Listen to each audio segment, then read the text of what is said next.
Hello everyone, I hope all are feeling well. जो भी जाओगे बढ़िया होंगे। और इस वीडियो में हम लोग टीएलएस सिस्टम के बारे में, उसके हिस्ट्री और उसके डेवलपमेंट के बारे में देखेंगे, उसके विकास और उसके इतिहास के बारे में।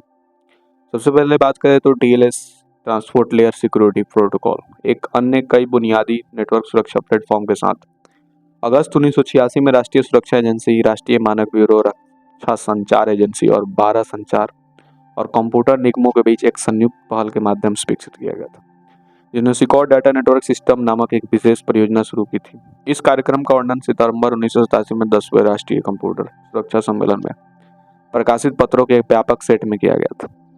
अभिनव अनुसंधान कार्यक्रम में सार्वजनिक और निजी इंटरनेट पर अनुप्रयोगों के लिए लागू किए जाने वाले सुरक्षित कंप्यूटर संचार नेटवर्क और उत्पाद विनिर्देशों की अगली पीढ़ी को डिजाइन करने पर ध्यान केंद्रित किया। इसका उद्देश्य अमेरिकी सरकार के घोषित प्रोफाइल और अंतर्राष्ट्रीय स्तर पर विशाल ITU, ISO, JTC1 इंटरनेट प्रयास दोनों में तेजी से उभरते नए OSI इंटरनेट मानकों को पूरक बनाना था। मूल रूप से SP4 प्रोटोकॉल के रूप में जाना जाता है। इसका नाम बदलकर TLS कर दिया गया और बाद में 1995 में अंतर्राष्ट्रीय मानक ITU-T X.274 IEC 10736 1995 के रूप में प्रकाशित किया गया। ट्रांसपोर्ट लेयर सुरक्षा की दिशा में शुरुआती शोध प्रयासों में secure network programming, application programming interface शामिल था, जिसने 1993 में बर्कले सर्किट से मिलते जुलते एक सुरक्षित ट्रांसपोर्ट लेयर API के दृष्टिकोण की खोज की, ताकि सुरक्षा उपायों के साथ पहले से मौजूद नेटवर्क एप्लीकेशन को रेट्रोफिट किया जा सके। SNP को 1994 के USNI IX summer technical conference में प्रकाशित और प्रस्तुत किया गया था। 1991 में UT ऑस्टिन में प्रोफेसर साइमन लैम्ब को NSA से अनुदान द्वारा वित्त पोषित किया गया था। सिक्योर नेटवर्क प्रोग्रामिंग ने 2004 में SCM नेट स्कैम के मूल SSL प्रोटोकॉल विकसित किए और 1995 से 1998 तक नेट स्कैम कम्युनिकेशंस के मुख्य वैज्ञानिक ताहिर एल्गामल को SSL का जनक कहा गया। SSL संस्करण 1.0 को प्रोटोकॉल में गंभीर सुरक्षा खामियों के कारण कभी भी सार्वजनिक रूप से जारी नहीं किया गया था।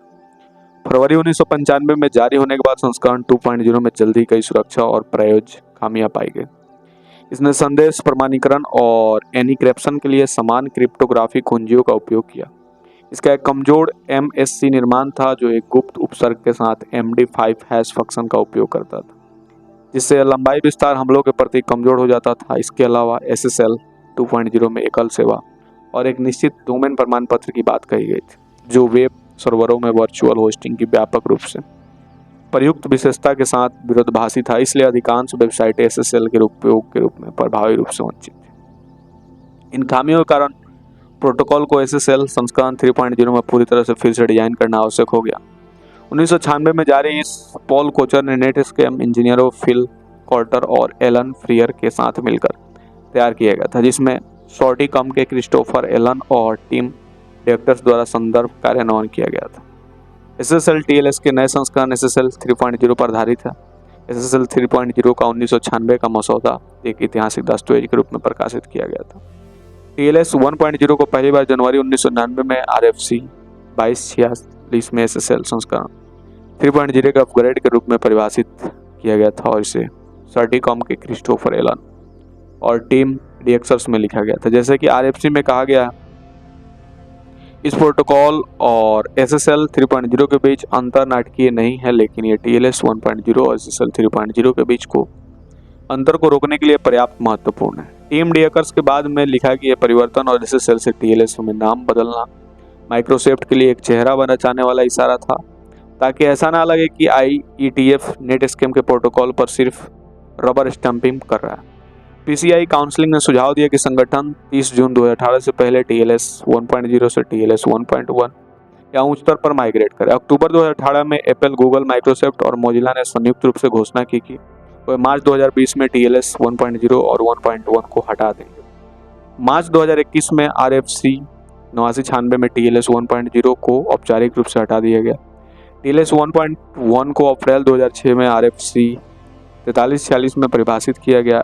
यह TLS संस्करण 1.0 का अपडेट है। इस संस्करण में महत्वपूर्ण अंतर निम्नलिखित: सिफर ब्लॉक चेनिंग के विरुद्ध अतिरिक्त सुरक्षा, TLS संस्करण 1.0 और 1.1 के समर्थन को 2020 के आसपास वेबसाइटों द्वारा व्यापक रूप से हटा दिया गया। 24 से पहले फायरफॉक्स संस्करण और 29 के पहले क्रोमियम आधारित ब्राउज़रों तक पहुंच को अक्षम कर दिया गया था। तैयार संदेश में MD5 और SHA-1 संयोजन को SHA-256 से बदल दिया गया था, जिसमें सफर सूट विशिष्ट हैश एल्गोरिदम का उपयोग करने का विकल्प था।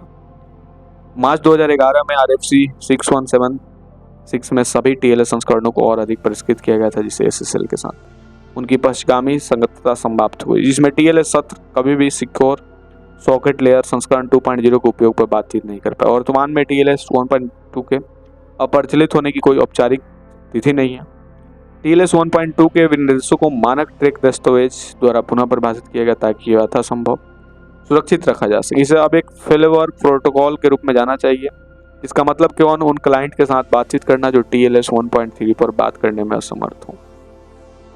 इसके साथ ही कुंजी समझौते को प्रमाणीकरण एल्गोरिदम को सिफर साइट्स से अलग रखना, कमजोर और कम इस्तेमाल किए जाने वाले नामित दीर्घवृत्तीय वर्गों के लिए समर्थन हटाना, MD5 और SHA-224 क्रिप्टोग्राफिक हैश फंक्शन के लिए समर्थन हटाना, पिछले कॉन्फ़िगरेशन का उपयोग किए जाने पर भी डिजिटल हस्ताक्षर की आवश्यकता होती है, HKDF और अर्ध अल्पकालिक DH प्रस्ताव को एकत्रित करना, PSK और टिकटों के साथ पुनः आरंभ करना, RTT हेडसेक का समर्थन और 0 RTT के लिए प्रारंभिक समर्थन, DH कुंजी समझौते के दौरान अल्पकालिक कुंजियों का उपयोग करके पूर्ण अग्रगामी गोपनीयता को अनिवार्य बनाना, संपीड़ित पुनर्वार्ता और अहेड सिफर शून्य सिफर गैर PFS कुंजी विनिमय इस तरह असर और पश्चिगामी संगतता के लिए SSL और RC पर बातचीत रोकना, इन सारी चीज़ों को वहाँ पे देखा गया। TLS के नए संस्करण की असहिष्णुता प्रोटोकॉल ऑसिफिकेशन थी।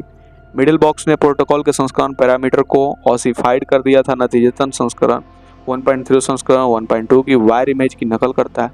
यह परिवर्तन डिजाइन प्रक्रिया में बहुत देर से हुआ, केवल ब्राउजर परिनियोजन के दौरान खोजा गया था। इस असहिष्णुता की खोज ने पूर्ववर्ती संस्करण बातचीत की रणनीति को भी जन्म दिया, जहां सबसे अधिक मेल खाने वाले संस्करण को चुना गया था, जिसमें ऑसिफिकेशन के अव्यवहारिक स्तरों के कारण छोड़ दिया गया था।